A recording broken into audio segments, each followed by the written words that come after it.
The bridge of the Galactic Coalition flagship Harmony's Edge hummed with tension as Admiral Zexthera watched the tactical display with growing despair. Red markers representing Vorth battleships dominated the holographic projection, their dark forms cutting through space like predatory shadows. The enemy fleet outnumbered them 3-1. "Admiral," Communications Officer Nahal called out from her station, her voice steady despite the tremor in her hands. "The Vorth are demanding our unconditional surrender. They're giving us 60 standard minutes to comply." Zexthera's four eyes narrowed as he studied the enemy formation. The Vorth Empire had been expanding aggressively across the Outer Rim for decades, consuming worlds and enslaving entire species. Today, they had finally reached the Coalition's core territories. "Status report," the Admiral commanded. 17 Coalition vessels operational," reported Tactical Officer Adnan, his fingers dancing across the console. "We've taken heavy losses in the preliminary engagement. Engineering estimates we can hold for maybe 20 minutes before they overwhelm our defensive grid." The young human officer's calm demeanor impressed Zexthera. Most species would be paralyzed with fear facing such odds, but humans seemed to possess an almost supernatural composure under pressure. "Sir?" Nahal's voice cut through the bridge chatter. "I'm detecting an anomaly in hyperspace. Multiple contacts dropping out of FTL at the system's edge." The tactical display flickered and updated. New markers appeared. Sleek, angular vessels painted in the distinctive gray and blue of the Terran Republic Navy. Zexthera's breath caught in his throat. "How many?" he whispered. Adnan's eyes widened as he processed the sensor data. 73 ships, sir." "It's the entire third human fleet." A new voice crackled over the communications array, calm, measured, unmistakably human. "Coalition forces, this is Admiral Chen of the TRS Indomitable. We're here to assist." Zexthera had heard stories about human military doctrine, but he had never witnessed it firsthand.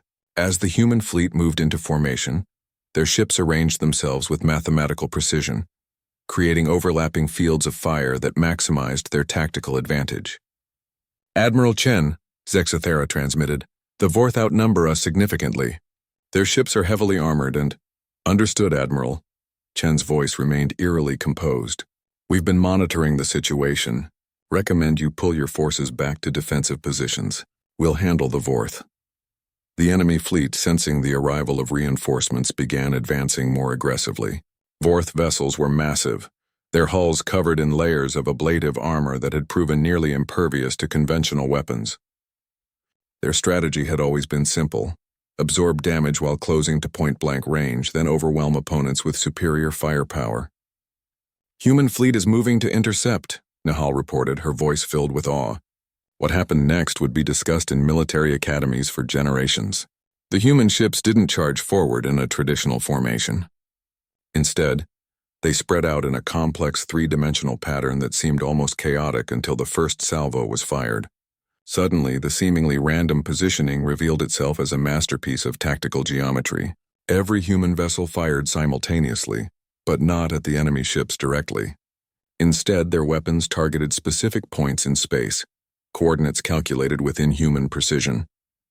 The projectiles were unlike anything in the Coalition arsenal. Sleek kinetic penetrators that accelerated continuously after launch, reaching incredible velocities. The Vorth fleet, expecting a prolonged engagement, maintained their tight formation as they advanced. It was their first and final mistake. The human kinetic rounds struck empty space and seemed to vanish. For a moment, confusion rippled through both fleets. Then physics took over. Each projectile had been fired to arrive at its target, precisely when a Vorth vessel would occupy that position. But these weren't simple bullets, they were relativistic kill vehicles, accelerated to a significant fraction of light speed. When they struck the enemy ships, the results were catastrophic. The first Vorth battleship simply ceased to exist, vaporized by the incredible kinetic energy release. The second took a direct hit to its reactor core, creating a brief artificial star that consumed 3 nearby vessels. Within 30 seconds, half the enemy fleet was either destroyed or critically damaged. "Impossible," Zexthera breathed. "How did they calculate those trajectories so precisely?" Adnan, monitoring the human tactical networks, looked up with something approaching reverence. "Sir, they're using distributed computing across their entire fleet. Every ship's AI is contributing processing power to a single predictive algorithm. They calculated the exact position of every enemy vessel for the next 10 minutes of combat.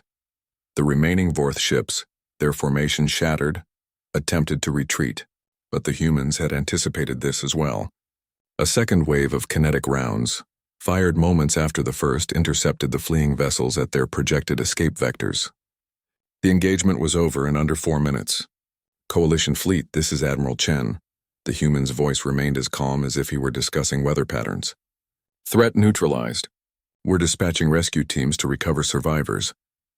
As the immediate danger passed, Zexthera found himself studying the tactical display with new eyes. The human fleet hadn't just won. They had achieved something that military theorists had claimed was impossible. They had eliminated a superior force with 0 friendly casualties and minimal ammunition expenditure. Nihal, the Admiral said quietly, send a message to Coalition Command. Tell them that humanity's request for full military alliance status is approved, effective immediately. The young communications officer nodded, then paused. Admiral, what should I tell them about the engagement? Zexthera looked at the debris field that had once been a mighty Vorth armada. Tell them that when humans enter a war zone, the war ends. Across the bridge, Adnan was already analyzing the human tactical data, trying to understand the mathematical principles behind their devastating victory. He suspected it would take months to fully comprehend what had just occurred, but one thing was certain. Humanity had just redefined the nature of space warfare. In the depths of space, the third human fleet began forming up for their next destination, where other battles awaited. They moved with the quiet confidence of a species that had turned warfare into a precise science, and mercy into a tactical advantage. The galaxy would never be the same.